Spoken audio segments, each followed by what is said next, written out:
to this next installment to the MoonEdit FAQ videos. In this particular video, I'm going to go over beginner room making techniques. It's not a general tutorial, but rather just showing how I would go about recreating a room. It's not very advanced, so if this makes you seem kind of simple, and a lot of people are probably already past this, but for newer users that are just starting up, this should help you get away from creating new rooms and original rooms that look very much the same as what they were in the original, just changing a few things. So I've made my screen bigger, so hopefully it comes out better on the video so you can see exactly what I'm doing. I'm just going to use a small room. I could use the landing site, but I don't want to make an hour-long video. I just want something short and sweet. So, in the beginning, the first thing you should do is take the room that you're using, wherever it's going to be, decide a couple of things. First, what area it's in. In this case, we're going to use criteria, since that's most of the time the first tile set that people use, whether or not it's the red or the original green. After you've decided, in this case, that we're using criteria, the next is what kind of room you're going to sort of create. In this case, we have no other door leading out besides the one. We could add one, but that's getting a bit more advanced, and right now we'll just keep it simple and leave it how it is.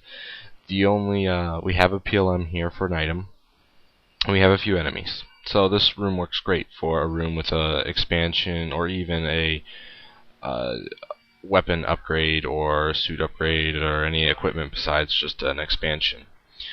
So now we understand that we're going to create a room with an item in it. Now we need to decide, is it going to be a walkable path that will lead directly to the item, or if it'll be some sort of puzzle in front of it, or if there is a obstruction blocking it that can be passed at a later time, all that sort of stuff. In this case, it'll pretty much be a easily area to walk through, no major puzzles or obstacles, and maybe some kind of area that blocks this item from being able to be gotten until a later time, maybe after you've received a certain power-up. And the very last thing you should do is go ahead and save the room before you even started, and take note of these numbers. In this case, this room has 462 bytes of free space, which isn't a lot, but it's big enough for the size of the room we're using now. But the reason you should look at this is because some rooms only have about 100 or 120, and in those particular rooms you don't want to have huge plans for them because it's not going to fit unless you plan on repointing the data. And then you can save your more pretty expansive rooms for later on whenever you have a lot of room to deal with. So now that we know that, we can start designing. The first thing I do to just go ahead and delete everything except for the door. The reason I do this is that if you leave things and just start adding on, that's what happens. You end up adding on. You're not actually creating a whole new room. You just normally end up the same room, just with a few new things. I'm going to go ahead and leave these two tiles because you're not going to be able to see what's up, down there, or above, because you're using the blue scroll blocks, which don't show the bottom two and the top two rows. So now we have this, we have our PLM, which we'll go ahead and leave as a power bomb since we're not really creating this for a hack, and we have these enemies which might need to be changed. So the first thing we want to do is select, let's see, with the criteria we could have a water area or a regular land-based area. Let's start it with a land-based. Just go ahead and use a corner piece so it kind of starts off to there. And forward, just like that. And since these are going to be solid blocks, I like to right click them to make sure they're solid right away. Otherwise, say that one is not solid for whatever reason, so I just hold my equal button next to my backspace over them, so now they're solid. Otherwise I'll forget, and when I go to test, Samus will fall through certain spots in the floor and such things like that, which isn't very fun. I think what I'm going to do is, originally this room has acid in it, which is fine, but I'm going to change it to water. So I'm going to use these blue tiles as well. So I'll use one more of these straight tiles, and then we'll go ahead and put in a slope there, and let's use something like this. Now go ahead and connect it. with this particular piece.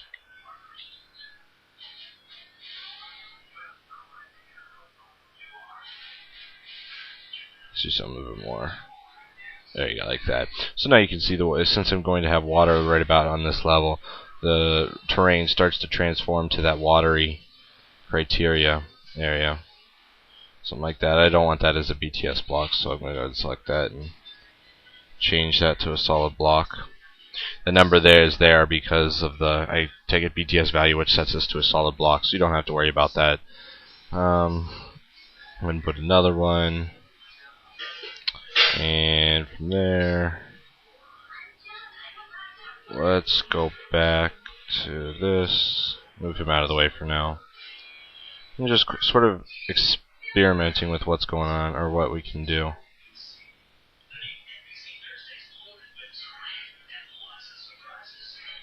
Back up and grab this. And then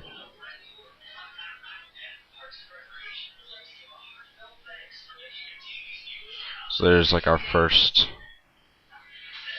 area. Make sure all these are solid. Just hold the equal button over them. Okay. Go ahead and grab these blocks that fit right in there.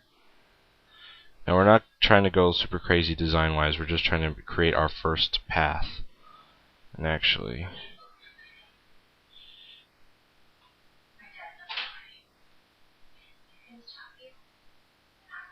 create these blocks that kind of fade away. The water area always looks better with the darker blocks. Okay, so there's our path. Now let's go ahead and put in our BTS triangles.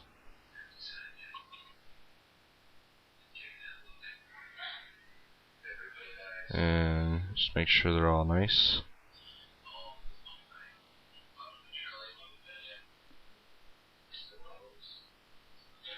There we go. So that all fits nicely. Go ahead and save that. I like to save often. Also that way I can keep an eye on my space. Now your space will jump up. Whenever we had nothing, it was probably around 30 or so. And just from this, it's 146. You might start to be like, oh, I'm not going to have enough room at all. But you have to remember, it takes a lot of space to add a different tile. If you use this tile all over the place, as long as you've used it once, normally your tile space doesn't go up like a ton.